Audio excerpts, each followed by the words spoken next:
Hello and welcome to 5-Year Club video number 361. Lately I've been looking back at my investment performance in 2018, and one thing is I just think, like, why did my international stuff do so bad? You know, the US has had the worst year that it's had since the financial crash, but international has not done well this year either, and it did much more early. And that has definitely depressed my portfolio. So in searching for that, I found this article from February 6th, 2018, CNBC, The Truth About Diversifying Overseas and the History of Dow Crashes. And since the Dow recently crashed in the last, 3 months, I don't know, maybe a crash is defined as something that happens in a day or a week. I don't know. But 20% down in 3 months feels pretty bad. So let's see what the article has to say. The history of Dow Jones Industrial Average crashes shows that diversifying into foreign stocks won't help hedge against equities risk in the short term. Dow drops of 6% or more going back to 1980 show that international markets aren't quick to recover. The U.S. stock market rebounds first. When international stocks do bounce back, there's been a big divide between emerging markets and developed markets. All right, and shrink this a little bit so I know what the window size is. Good, okay. Recent buying in foreign stocks has been driven by two factors: performance chasing after a great year for international stock markets in 2017, and fears that the U.S. stock market is the most overvalued in the world. But if investors think that diversifying their stock portfolio globally will help mitigate the performance hit from a plunge in the Dow Jones Industrial Average, they're wrong.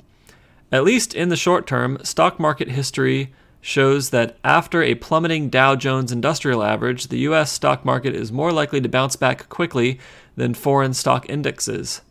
For long-term investors, the argument for diversifying overseas remains strong. Set and forget has the best long-term track record of delivering investment returns. Selling and believing you are smart enough to figure out when to buy again, never a good idea.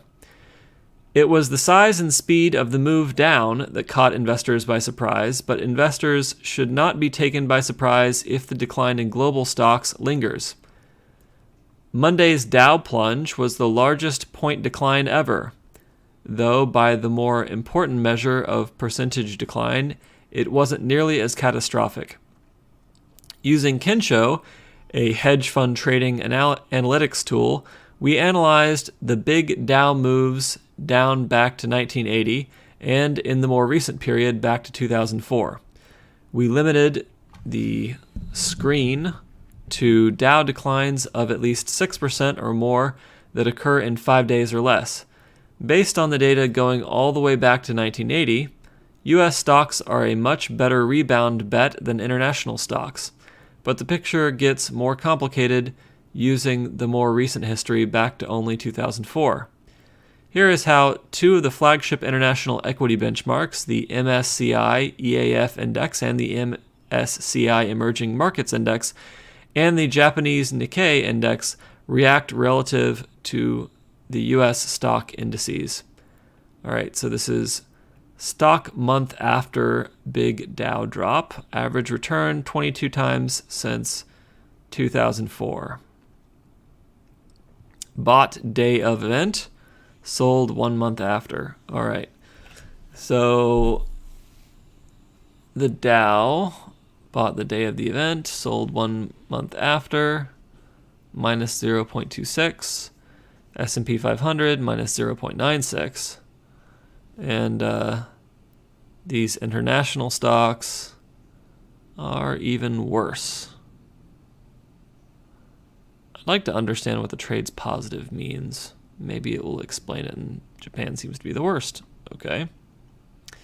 And I guess they're looking at 22 different events after a big Dow drop. I'm not sure.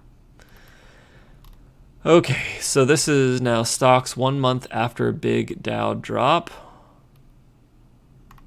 Stocks month after big Dow drop. Stocks 1 month after big Dow drop. The Dow and the S&P 500 are up. bought day of event, sold 1 month after, and everything else is down. Stocks month after big Dow drop, stocks 1 month after big Dow drop. Oh, I see. No, these are just the 2 different time periods, 50 times since 1980 versus 22 times since 2004, but they changed the labeling here at the top a little bit, so I was a bit confused. The news gets better a little further out. Home bias is still the norm in stock investing, but even U.S. investors have gotten the international stock bug and are buying overseas markets, especially through ETFs. In January, the flows to emerging markets equity ETFs were strong, as were flows to Asia more generally. The iShares MSCI Japan ETF, EWJ, appeared among the top 10 ETFs for new flows in January, taking in more than $2 billion from investors, a spot on the leaderboard that hasn't been common for it in recent history. Year to date, the 4 biggest MSCI and FTSE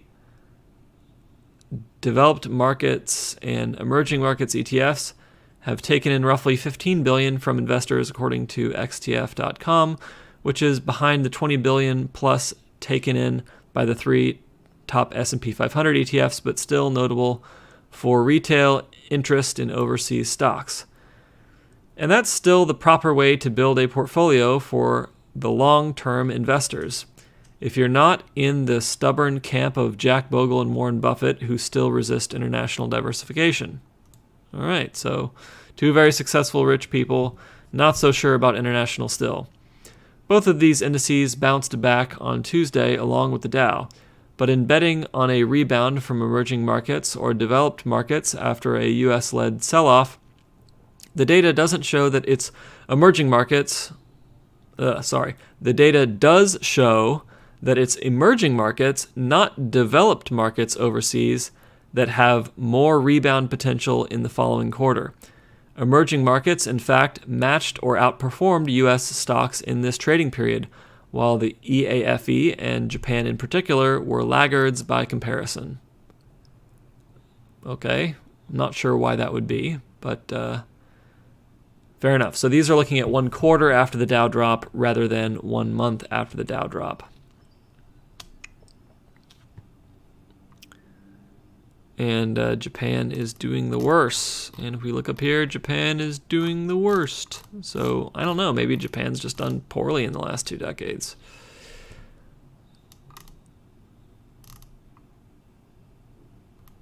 All right, well, that is it. You know, how much can I tell from this article? Not too much.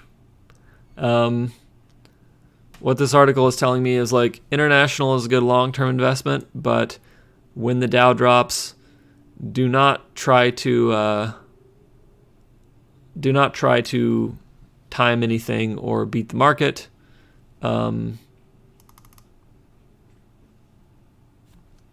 Just stick with your strategy, whether that strategy is holding U.S. stuff or international stuff.